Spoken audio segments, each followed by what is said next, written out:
Hi everybody, it's David Johnson, your local real estate agent. Hey, today I'm going to talk to you about the first step in becoming a real estate investor. Now I do real estate investment a little bit myself, just because it's my business. Not one of those big dogs that's cranking out thousands of homes a year, but the general gist is typically the same setup. The first thing really that you need to do when you're looking at being an investor is define, because and this happens all the time, I get all my friends and family like, hey, I want to go into investment property. I'm like, great, what kind of investment are you? What kind of investor are you? And they're like, what do you mean by that? What I mean by that is, in my mind, there's really two different kinds of investors. You're either investing for the long haul for equity, and you're typically not going to get a lot of cash flow, or you're investing in the short or long, but you're going to have a lot of cash flow. So are you investing for cash flow, or are you investing for equity? Okay.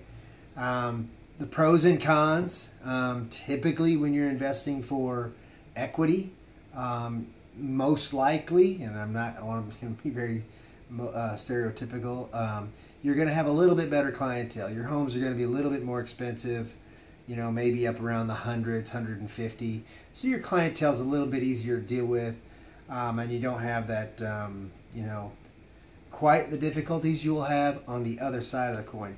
When you're investing for cash flow, those homes can be very, very reasonable, and that's why a lot of people get into them and get discouraged, is that you can pick up a home like that for, I bought houses for as little as, I think, $2,500, $3,500. Complete train wreck. Had to put a ton of money into it, but everything's fixable as long as it's got good bones, right? But then you get into the clientele, and the clientele can be a little bit more difficult to deal with. But the cash flow is great, where I'd be picking up $200, $300, $400 a month off of one property.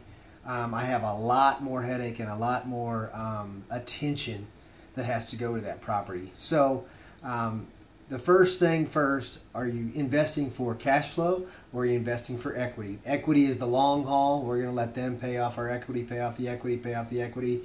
And then 10, 20 years from now, it's either going to be paid off and we're going to own it, or 10, 15 years from now, we're going to sell it and take that equity and go do something else with it. So that's the first question that you need to ask yourself and answer before you get into investing property. If you have any questions, please give us a call at 319-1000. That's 319-1000. Thanks, and have a blessed day.